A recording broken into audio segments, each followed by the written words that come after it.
کفار مکہ اور مشرکین جو کچھ کیا کرتے تھے وہی آج بھی ہو رہا ہے۔ پہلے کوڑا پھینکا کرتے تھے، اب یہ بڑے مہذب ہو گئے ہیں تو کارٹون بناتے ہیں۔ پہلے گالیاں دیا کرتے تھے، اب کہتے ہیں ہم پڑھ لکھ گئے ہیں اور یورپ کے اندر بستے ہیں تو یہ خاکے اڑاتے ہیں۔ ان کی سرشت نہیں بدلی ہے، انکار کرنے والوں کی سرشت، ان کی سرشت نہیں بدلی ہے، آقا کو نہ ماننے والوں کی سرشت۔ یہ 1400 سال پہلے بھی ایسے ہی تھے، 1400 سال کے بعد بھی وہیں پر کھڑے ہیں۔ لیکن یہ بات بڑی اہم ہے کہ نبی اکرم صلی اللہ علیہ وسلم کے حوالے سے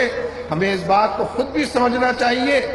اور اپنے اندر ڈوب کر اپنے آپ کو پانے کی کوشش کرنی چاہیے کہ ایک نہایت گیا گزرا مسلمان جس کو ہم بے عمل کہتے ہیں، کبھی کبھی بے نمازی کہتے ہیں، نہ معلوم کن کن القاب سے نوازتے ہیں، لیکن نہیں، ہر مسلمان کے دل کے اندر نبی اکرم صلی اللہ علیہ وسلم، ان کی محبت رچی بسی ہے، ان کے عشق کے اندر وہ ڈوبا ہوا ہے اور حالات کی ناسازگاری اس سے پنجہ آزمائی کے لیے ہر وقت تیار ہے۔ یہ جو پچھلے چند سال میں منظرنامہ پوری دنیا کے اندر ابھرا ہے، اس منظرنامے میں اگر دیکھیں پوری مغربی تہذیب نے، تہذیبوں کے تصادم کی اگر میں بات کروں، کلیش آف سویلائزیشنز کی، مغرب کی اس تہذیب نے پہلے انویژن کے ذریعے مسلمانوں پر جگہ جگہ چڑھائی کی، پھر آکوپیشن کے ذریعے جگہ جگہ لوگوں پر قبضہ جمایا اور ڈیرے وہاں پر ڈالے، پھر ڈیسیکریشن آف ہولی بکس کے ذریعے مسلمانوں کی کتابوں اور ان کے انبیاء کی توہین کرنی، نبی کی توہین کرنا شروع کی، اور پھر اس کے علاوہ ہیوملیشن انہوں نے کی ہے جگہ جگہ، جیلوں کے اندر بھی اور مختلف مقامات پر بھی، قرآن پاک کے حوالے سے بھی، اور مسلمانوں کی تذلیل کر کے ان کو جگہ جگہ مختلف حالات میں گھیر کر کے یہ چاہنے کی کوشش کی گئی کہ مسلمان خود اپنی نگاہوں کے اندر گر گئے۔ یہ یقین انہیں حاصل تھا کہ مسلمانوں کے حکمران ان کی مٹھی کے اندر بند ہیں، ان کی جیب کی گھڑی بنے ہوئے ہیں، ان کے ہاتھ کی چھڑی بنے ہوئے ہیں، ان کے گھڑے کی مچھلی بنے ہوئے ہیں، ان کو جو بھی ڈکٹیشن دی جائے گی اس کی وہ تعمیل و پابندی کریں گے۔ مسلمانوں کے مجموعی مورال کو گرایا جائے،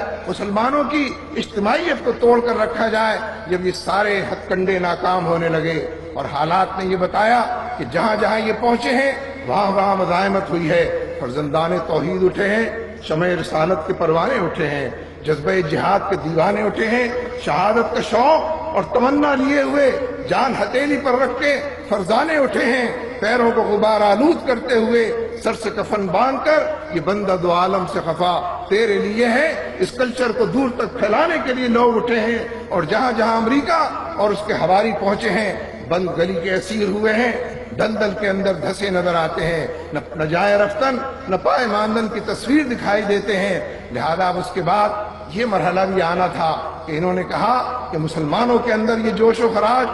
خروش اور امت کے اندر یہ جذبات آقا کی محبت کی وجہ سے، آقا کے ساتھ تعلق اور دامن مصطفیٰ اس پہ پناہ لینے کی وجہ سے ہیں۔ لہذا کیریکیچرز بناؤ، چاروں طرف خاکے اڑاؤ، ایک جگہ سے دوسری جگہ سینکڑوں ملکوں اور اخبارات کے اندر ان کو چھاپو اور بناؤ، ان کے حکمران بھی ہمارے ساتھ ہوں گے، یہ سڑکوں پر نکلیں گے، وہ لاٹھیوں سے نوازیں گے، وہ جیل ان سے بھر دیں گے، وہ احتجاج بھی نہیں کرنے دیں گے۔ لیکن ایک بار پھر لوگوں تک یہ بات پہنچی کہ پوری دنیا کے اندر امت مسلمہ نے بیداری کا ثبوت دیا ہے، آقا کے ساتھ وابستگی کا ثبوت دیا ہے، اور کیوں نہ دیں؟ اس لیے کہ